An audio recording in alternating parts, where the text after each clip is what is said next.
The treehouse stood deep in the woods, weathered and forgotten, shrouded by ancient oaks with branches like skeletal arms reaching toward the sky.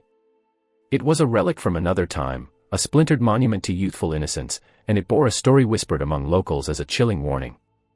No one remembered who built it. Some said it had been there for over a century, while others insisted it was a relic from the 1950s, constructed by a father for his son who mysteriously vanished.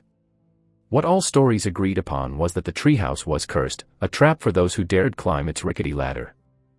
Amy and her friends didn't believe in curses. It was the summer before college, and they were hungry for adventure. The tales of the hanging treehouse were too ridiculous to take seriously, but it was the way Mark dared her to go inside, the laughter in his voice, that sealed her fate. "Come on, Amy," Mark teased. "Unless you're scared." The group huddled at the base of the tree, their flashlights casting long shadows that seemed to twist unnaturally. Amy squared her shoulders, hiding her hesitation. "I'm not scared," she replied, her voice firm. The ladder groaned under her weight, each rung slick with moss and damp from the evening dew. As she climbed, a chill crawled up her spine. The air felt heavier with each step, as if the forest were holding its breath. She reached the platform and pulled herself inside. The treehouse was eerily silent, its wooden walls etched with carvings, names, dates, and cryptic symbols she didn't recognize. The air was stale, carrying a faint metallic tang. She swept her flashlight across the room and froze. In the corner was a child's rocking chair, its paint chipped and peeling. It creaked back and forth, though there was no breeze. "See anything cool?" Mark called from below, his voice distant as though the treehouse had swallowed sound itself. "Just a bunch of junk," Amy lied, her throat dry. But as she turned to leave, her flashlight flickered and died, plunging her into darkness. She cursed, smacking the flashlight against her palm, but it remained stubbornly dark. That's when she heard it, a faint whisper, almost imperceptible, like dry leaves rustling in the wind. But it wasn't the wind, the voice was close, intimate, brushing against her ear. "Stay." Amy's heart thudded painfully as she scrambled for the ladder. Her hands fumbled in the dark, finding the top rung just as something cold and sharp grazed her ankle. She screamed and nearly lost her grip but managed to descend in a frantic rush. Her friends laughed nervously below. "Very funny, Amy," Mark said.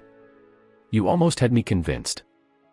Amy couldn't speak. She hit the ground running, ignoring their protests, her legs carrying her away from the cursed treehouse and the unexplainable dread clawing at her chest. She didn't stop until she was back at the campsite, the firelight a weak comfort against the encroaching darkness. That night, she couldn't sleep. Her ankle throbbed where she'd felt the icy touch, and when she finally worked up the courage to look, she found 3 thin scratches perfectly parallel, like the marks of a claw. Her friends dismissed it as her imagination, a scrape from an old nail, but Amy knew better. Something had been up there with her. The next day, Mark insisted on going back. "We need pictures," he said, "proof that it's just an old treehouse." Amy refused to go, so the group set off without her. Hours passed, the sun dipped below the horizon, and the forest grew unnervingly quiet. When the others didn't return, Amy's unease turned to panic. She grabbed a flashlight and set out alone, her footsteps crunching on the forest floor. She found them beneath the tree, their bodies pale and still. At first, she thought they were playing a cruel joke, but when she shook Mark's shoulder, his head lolled unnaturally to the side, his eyes wide and unseeing. Amy stumbled back, her scream lost in the suffocating stillness. That's when she noticed the marks on the ground, a trail of disturbed leaves leading away from the treehouse, as though something had dragged them there. She didn't follow the trail, she ran, her flashlight flickering as shadows seemed to dance just beyond its beam. When she reached the edge of the woods, she collapsed in exhaustion, her breath coming in ragged gasps. The authorities found no sign of her friends. The bodies she'd seen were gone, the area beneath the tree undisturbed save for her footprints.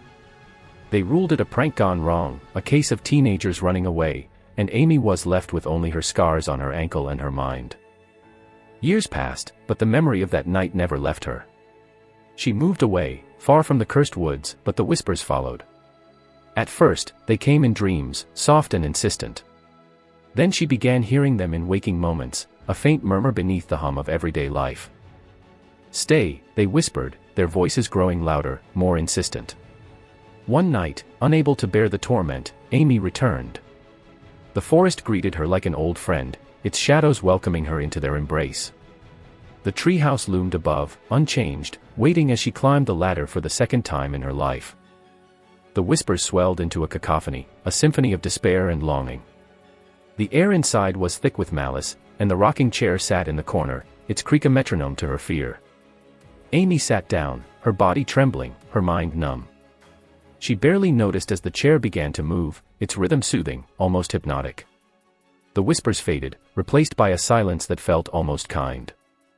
When searchers found the treehouse weeks later, they discovered it empty, save for the rocking chair, now still and dust-covered. Amy's friends were never found, and neither was she. But on quiet nights beneath the ancient oaks, locals say you can hear laughter, a child's laughter, and the soft creak of a rocking chair moving in time with the wind.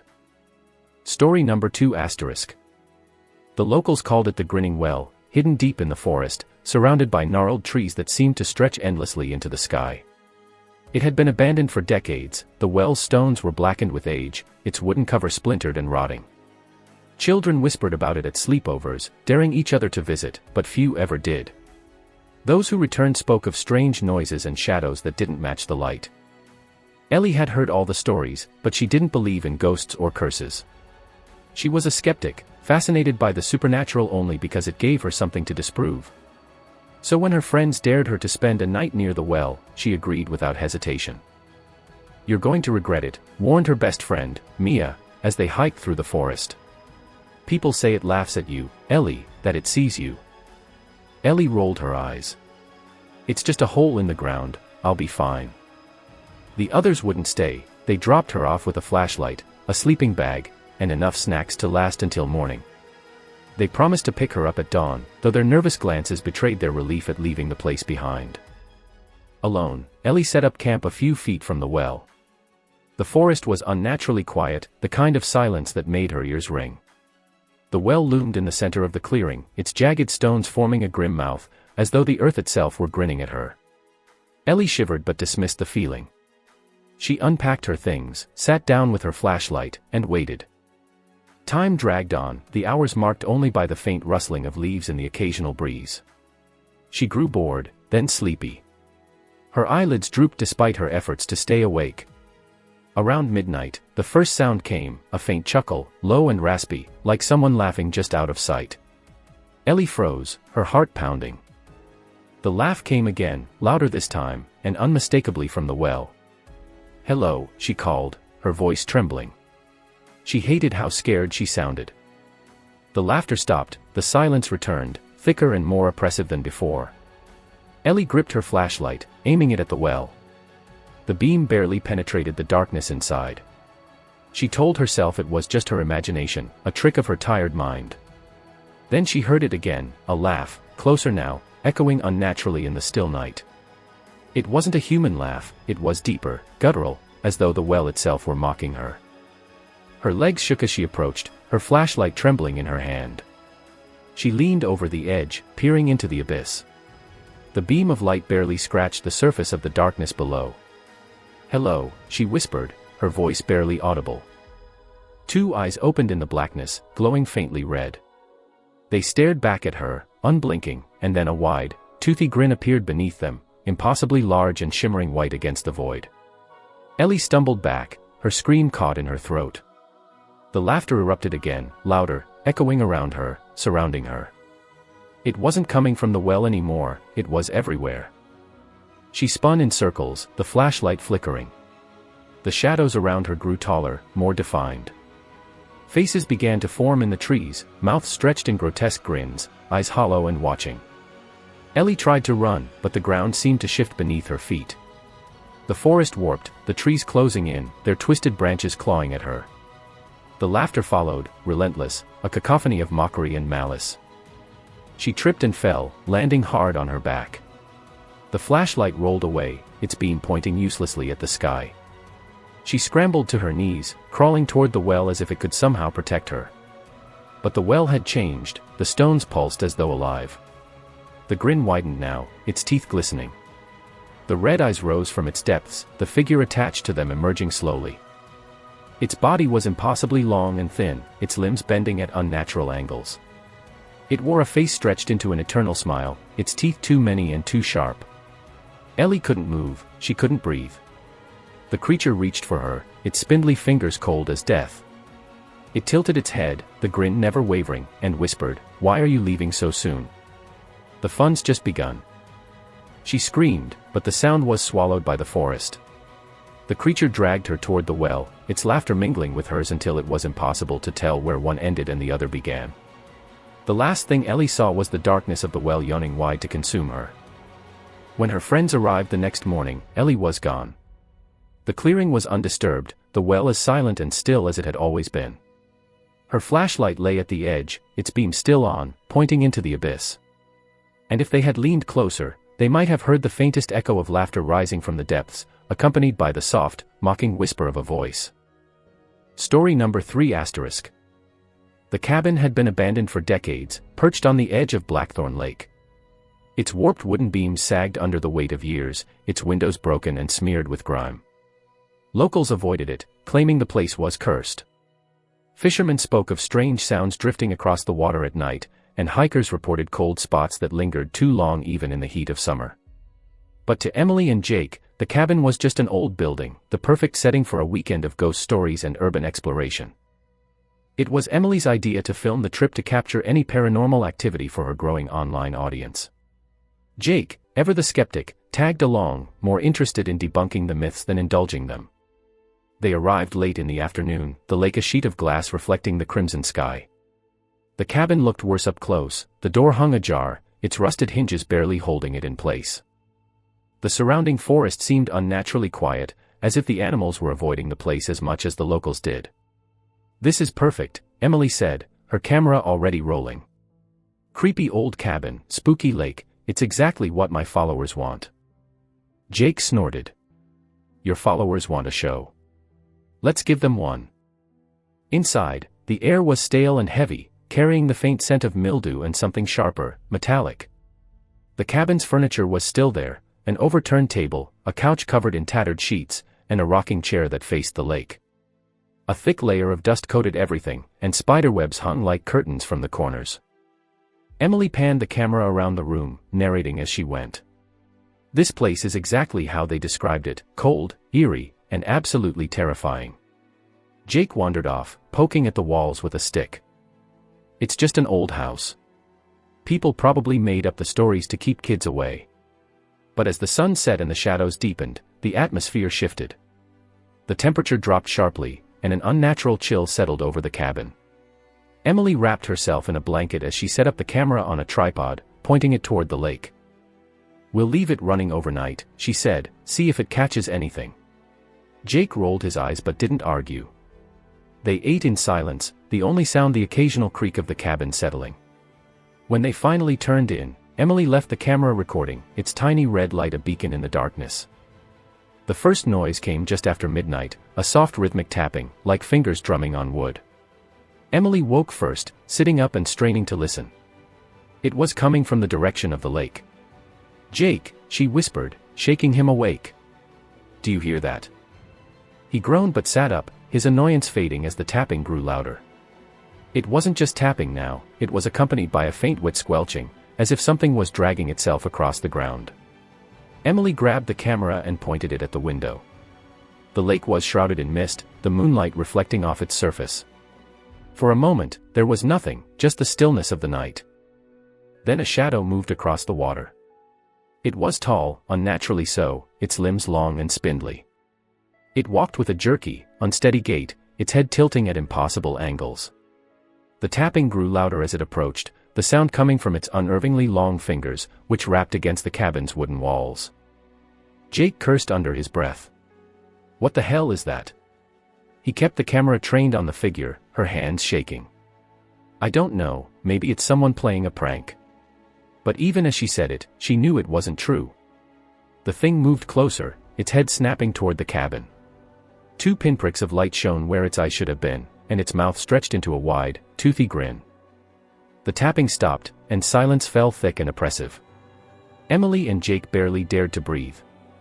The figure stood motionless outside the window, its grin visible even through the fogged glass. Then, slowly, it raised a hand and knocked, once, twice, 3 times, on the window. Emily screamed. Jake grabbed her arm and pulled her toward the door, but it wouldn't budge. No matter how hard he yanked, the door remained stubbornly closed, as though held in place by an unseen force. The knocking grew more insistent, the glass rattling in its frame. Emily turned the camera toward the window just as the figure pressed its face against the glass. Its skin was pale and glistening, stretched too tight over its skull. Its grin was wider now, its teeth impossibly sharp. And then it whispered, "Let me in." The voice was low and guttural, vibrating through the cabin like the growl of some ancient predator. The window began to crack, thin lines spidering out from where its claws scraped the glass. Jake grabbed a chair and swung it at the window, the glass shattered outward, and for a moment, the creature was gone, the mist outside swallowing it whole. "Run!" Jake shouted, pulling Emily toward the broken window. They scrambled out into the cold night, the air thick with the stench of rot. The forest seemed alive around them, the trees twisting and groaning as they ran. Behind them, the cabin creaked, and a guttural laugh echoed from its depths. They didn't stop until they reached their car, gasping for breath as Jake fumbled with the keys. As the engine roared to life, Emily glanced back toward the cabin. The figure stood at the edge of the forest, watching them. Its grin was wider now, impossibly so, stretching beyond the limits of its face. And as they sped away, Emily realized the camera was still in the cabin, its red light blinking in the darkness. When they returned with the police the next morning, the cabin was empty. The camera was gone, and there was no trace of their terrifying encounter. But later that night, as Emily scrolled through her phone, she found a video she hadn't recorded. The footage was shaky, filmed from within the cabin, the lens trained on the lake. In the final frame, just before the screen went black, was the figure's face, grinning wide, its mouth whispering 2 chilling words, "Thank you." Story number 4 *. The road to Hollow Creek was rarely traveled. It wound through dense, overgrown woods, the canopy above so thick it seemed to steal the sunlight even at midday. Locals called it Dead Man's Hollow, a grim name rooted in the countless accidents that had occurred along its treacherous bends. Cars would slide off the road, their drivers vanishing without a trace. Search parties found only wreckage, their headlights eerily extinguished as if swallowed by the forest itself. Lila had heard the stories her whole life. As a child, her grandfather would tell her about the road's ghostly hitchhiker, a woman in a tattered dress who appeared at the edge of the forest, asking for a ride before vanishing into thin air. Lila never believed him, she chalked it up to local folklore, a tale meant to scare children. But that was before she found herself driving down Dead Man's Hollow one cold moonless night. Her car had broken down earlier that evening, and the tow truck never showed. Frustrated, she borrowed her mother's ancient station wagon, a clunky relic from the 1980s, with a flickering radio and a heater that barely worked. The road was her only shortcut home, and she was eager to get back before the storm brewing on the horizon hit. The drive started uneventfully. The woods pressed in on either side, the trees bare and skeletal in the cold winter air. Her headlights cut through the darkness, revealing nothing but endless asphalt and the occasional animal darting across her path. She turned up the radio to drown out the unnerving quiet, but the static only made her feel more alone. As she rounded a sharp curve, her headlights caught a figure standing by the side of the road, a woman. She wore a white dress, its hem frayed and muddied, and her long dark hair obscured her face. She stood motionless, one hand raised in a pleading gesture. Lila's stomach twisted, her grandfather's story came rushing back, but she shook it off. This was real life, not some ghost story. Maybe the woman was lost, or her car had broken down. Against her better judgment, Lila slowed the car and rolled down the window. "Do you need help?" she called. The woman didn't move, her face still hidden by her hair, but her hand lowered, pointing toward the passenger seat. Lila hesitated, every instinct screaming at her to drive away, but guilt won out. She leaned over and unlocked the door. "Get in," she said. The woman slid into the seat without a word, her presence filling the car with an icy chill. The air smelled faintly of damp earth. Lila glanced at her passenger, trying to get a better look at her face, but the woman turned away, staring out the window. "Where are you headed?" Lila asked, forcing her voice to sound calm. The woman didn't respond. Instead, she raised her hand and pointed straight ahead, down the dark road. "Okay, sure," Lila muttered, gripping the steering wheel tighter. Her unease grew with each passing mile. The road seemed to stretch endlessly, the trees closing in like a tunnel. She checked the rearview mirror, but the forest behind her was swallowed in blackness. After a while, the woman spoke, her voice soft and distant like a whisper. "Turn left." Lila's pulse quickened. There hadn't been any turn-offs on the road that she could recall. But as she drove a few more feet, her headlights illuminated a narrow dirt path veering off into the woods. "I don't think that's a real road," Lila said, her voice trembling. "Are you sure?" "Turn left," the woman repeated, her voice sharper now. Lila's hands shook as she obeyed, the station wagon bumping along the uneven path. The trees grew denser, their branches scraping against the car like fingernails on glass.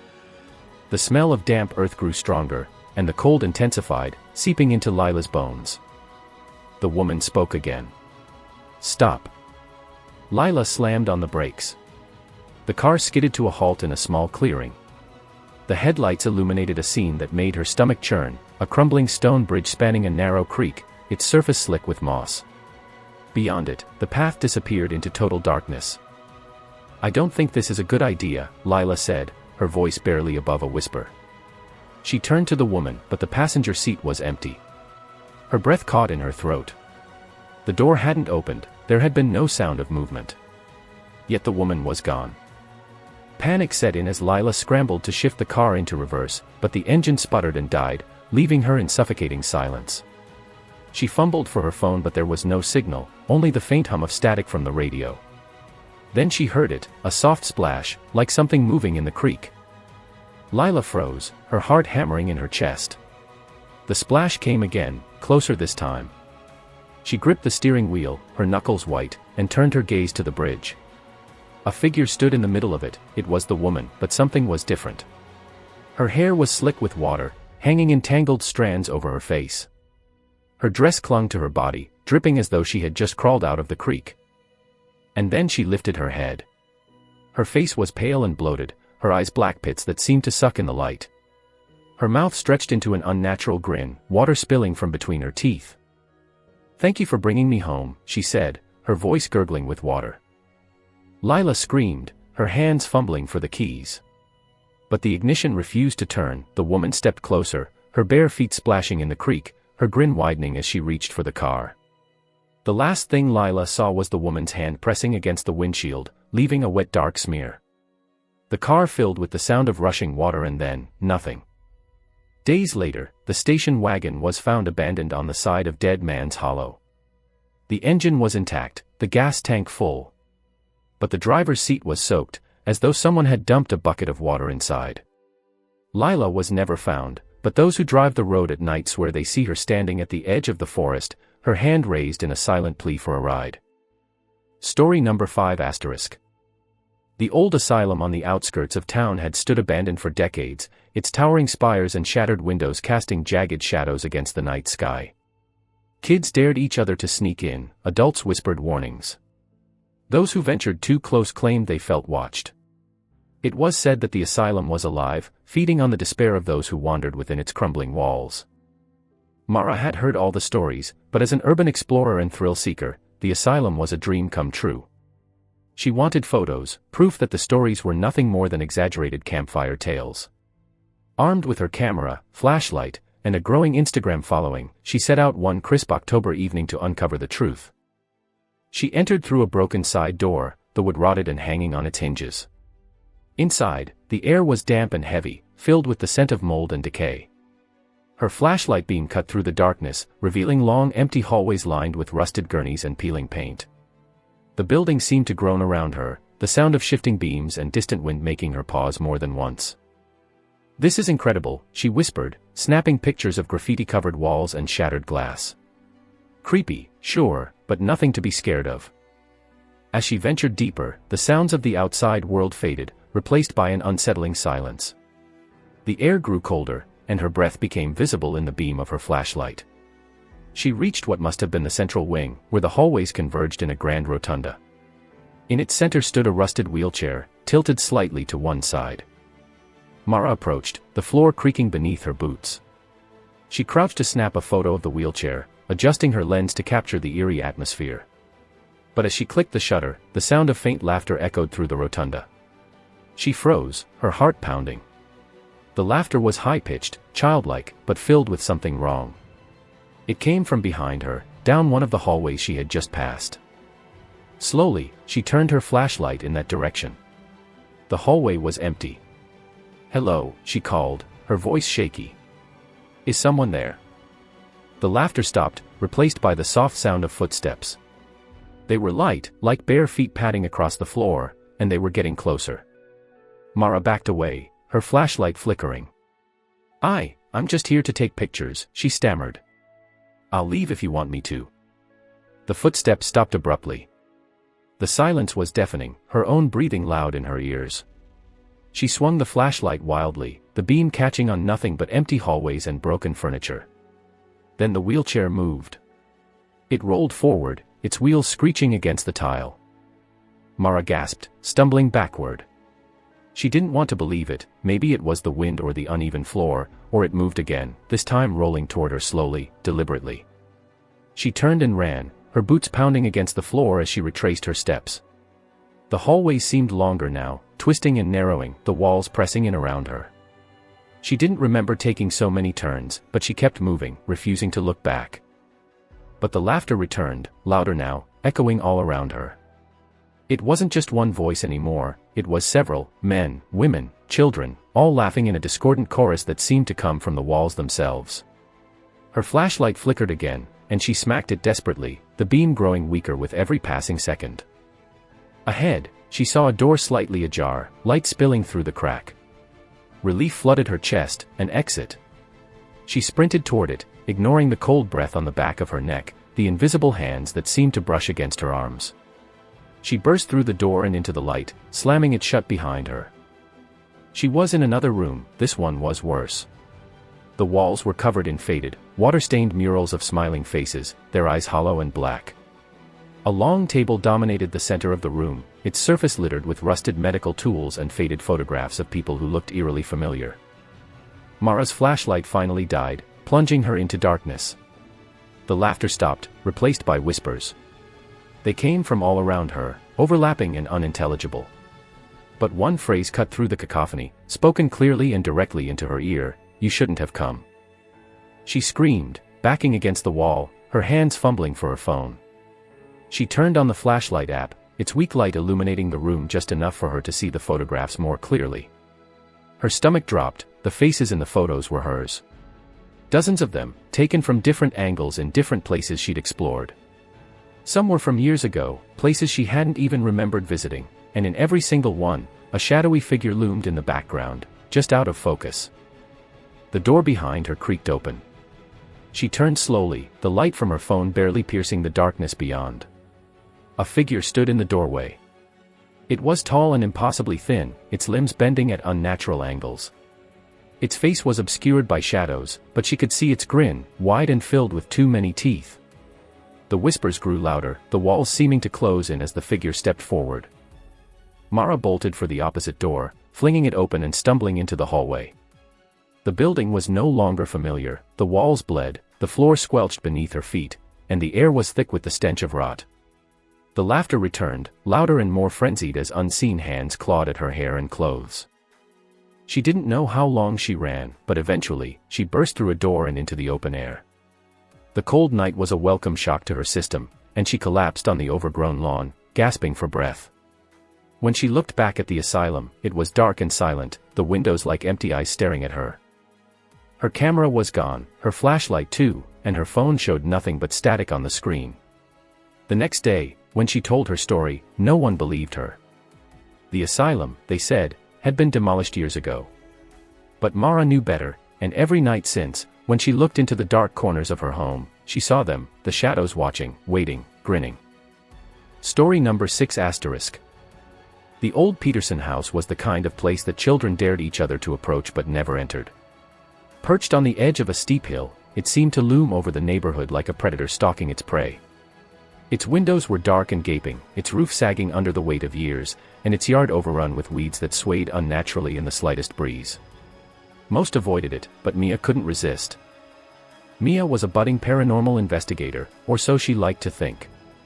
Her YouTube channel, Haunt Hunters, was a small but growing venture where she explored supposedly haunted locations. The Peterson house, with its grim history and air of menace, was too tempting to pass up.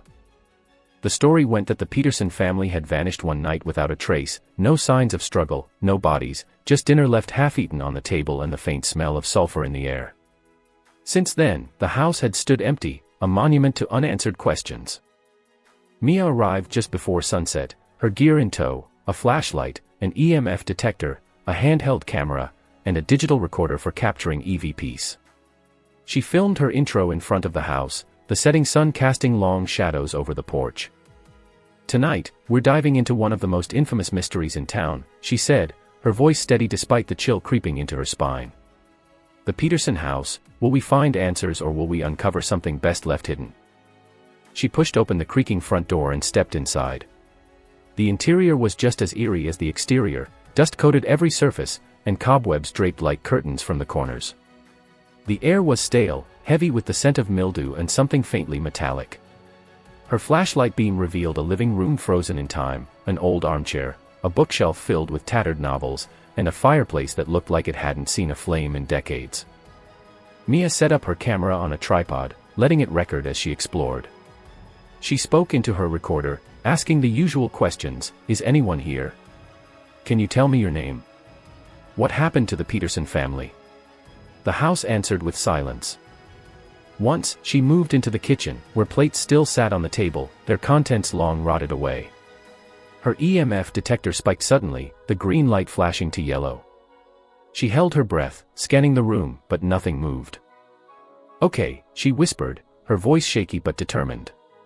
"If you're here, can you give me a sign?" A single plate slid off the table and shattered on the floor. Mia jumped, her heart racing. "Thank you," she said, though her voice wavered. "Can you do that again?" The house groaned in response, the sound deep and guttural, like the building itself was exhaling. Her flashlight flickered, and for a moment, the kitchen was plunged into darkness. When the light stabilized, she saw it, a shadow not cast by her or her equipment, but standing in the far corner of the room. It was tall and hunched, its edges blurred as if it wasn't fully part of this world. Its head tilted unnaturally as though observing her. "Who are you?" Mia asked, her voice barely a whisper. The shadow didn't move, it simply dissolved, melting into the wall like smoke. Mia's instinct screamed at her to leave, but she pressed on. "I have to document this," she muttered to herself, clutching her camera like a lifeline. She followed the EMF detector's spikes, which led her upstairs. The second floor was worse. The air was colder, thick with an oppressive weight that made it hard to breathe. She entered what must have been the master bedroom, its furnishings untouched but coated in decades of dust. A mirror hung on the far wall, its surface warped and speckled with age. As she approached, the EMF detector went wild, its lights flashing red. She turned her camera toward the mirror, angling it to capture both the glass and her reflection. For a moment, everything seemed normal. Then the reflection changed. In the mirror, the room was pristine, frozen in time. The bed was made, the curtains clean and drawn back to reveal a sunny day, and standing in the corner was the Peterson family, a man, a woman, and 2 children. They stared at her with wide, hollow eyes, their expressions frozen in identical masks of terror. The mother's mouth moved silently, forming words Mia couldn't hear. Then one by one, they turned their heads to look directly at her. Mia stumbled back, her camera slipping from her hands. She didn't dare look at the mirror again. Instead, she grabbed her recorder and asked, "What happened to you?" Her recorder crackled with static. Then a voice, a deep, guttural growl, responded, "We never left." The door behind her slammed shut. The house groaned again, the walls seeming to shift and close in. She tried the door, but it wouldn't budge. Her flashlight flickered wildly, and the air grew colder still, her breath visible in the dim light. Then the voice came again, this time all around her, "You'll stay too." Something grabbed her arm, an icy, skeletal grip that burned like frostbite. She screamed, twisting free and throwing herself against the door. It gave way suddenly, and she tumbled into the hallway. She didn't stop running, she bolted down the stairs, through the living room, and out the front door, leaving her gear behind. The night air hit her like a slap, and she collapsed on the overgrown lawn, gasping for breath. When she looked back at the asylum, it was dark and silent, the windows like empty eyes staring at her. Her camera was gone, her flashlight too, and her phone showed nothing but static on the screen. The next day, when she told her story, no one believed her. The asylum, they said, had been demolished years ago. But Mara knew better, and every night since, when she looked into the dark corners of her home, she saw them, the shadows watching, waiting, grinning.